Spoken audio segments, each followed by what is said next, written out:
An employment contract is one of the most important documents in any employment relationship, and one of the most misunderstood.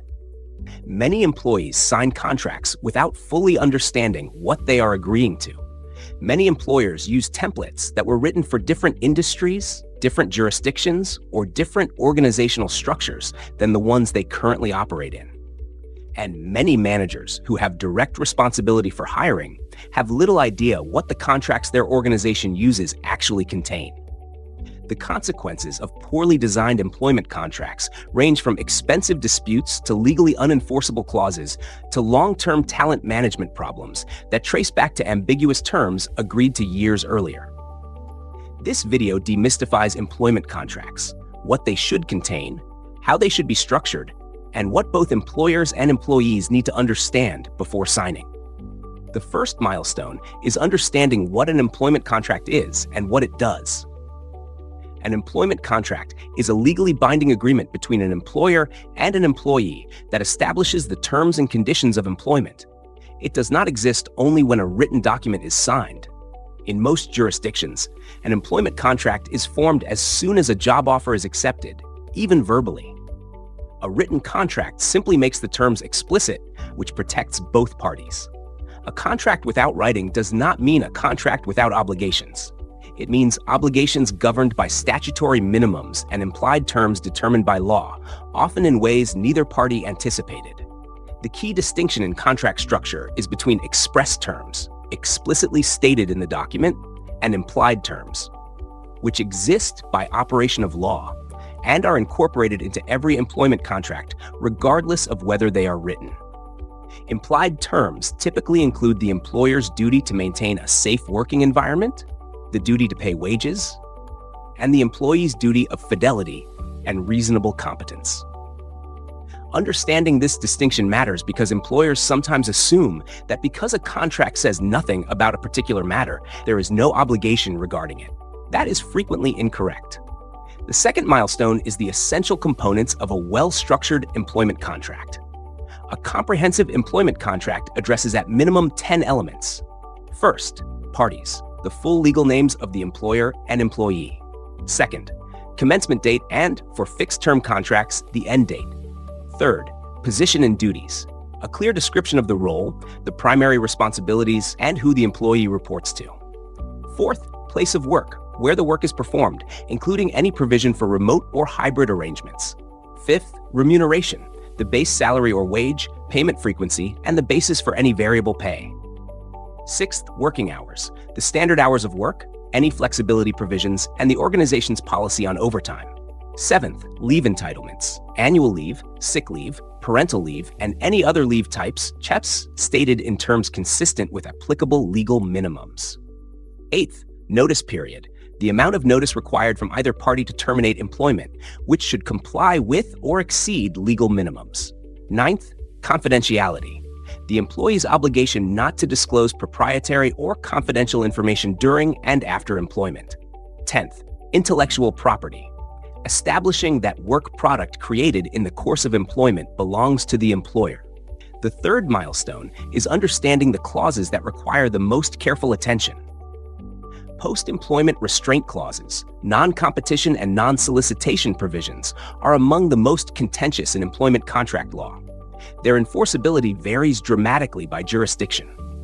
In many jurisdictions, non-competition clauses are enforceable only if they are limited in geographic scope, duration, and the type of activities restricted to what is genuinely necessary to protect a legitimate business interest.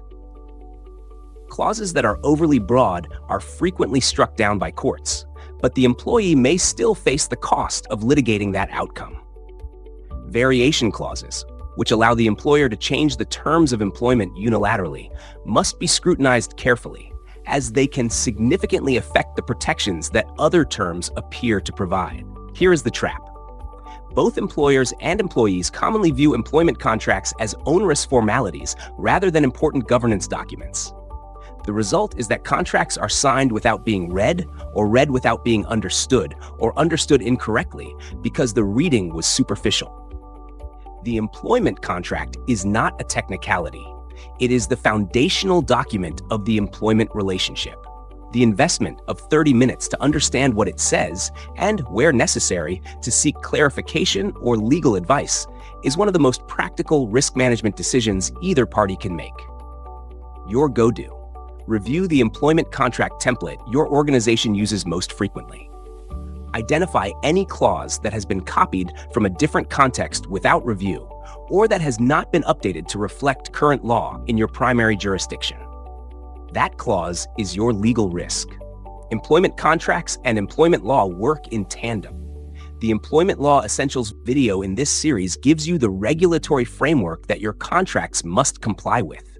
Review them together. The onboarding period, the first weeks and months of a new employment relationship, is governed in important ways by the employment contract, but also by an implicit contract that operates alongside it. The set of unstated expectations about organizational culture, management style, career development opportunities, and workplace norms that both sides bring to the relationship. Research on psychological contract theory, developed extensively by Denise Rousseau at Carnegie Mellon University, demonstrates that perceived violations of this implicit contract are among the most significant drivers of early tenure disengagement and turnover. The new employee who accepted an offer partly on the basis of a manager's verbal description of development opportunities, and who discovers in the first 6 months that those opportunities are not materializing, is experiencing a psychological contract violation, even if nothing in the written employment contract was breached. The practical implication for organizations is to ensure that what is communicated during recruitment and onboarding is consistent with organizational reality, not because of legal risk, though that is relevant, but because the mismatch between the implicit promise and the actual experience is one of the primary causes of the early tenure disengagement that costs organizations so much in recruitment, training, and productivity loss. Organizations that make unrealistic promises to attract talent are not gaining an advantage. They are incurring a deferred cost. Probationary periods, clauses in employment contracts that establish a defined assessment period at the commencement of employment, typically with reduced notice requirements, are one of the most important and most poorly managed components of employment contract administration. Probationary periods are only protective for employers if they are actively managed. If performance expectations are communicated, feedback is provided, and any concerns are raised during the probationary period rather than after it. An employer who fails to raise concerns during a probationary period and then attempts to use the reduced notice provisions after the period has formally expired will typically find that those provisions no longer apply. Thanks for watching. If you found this useful, hit like and subscribe to our channel for more practical insights. And if you're ready to go further, check out the next video on your screen.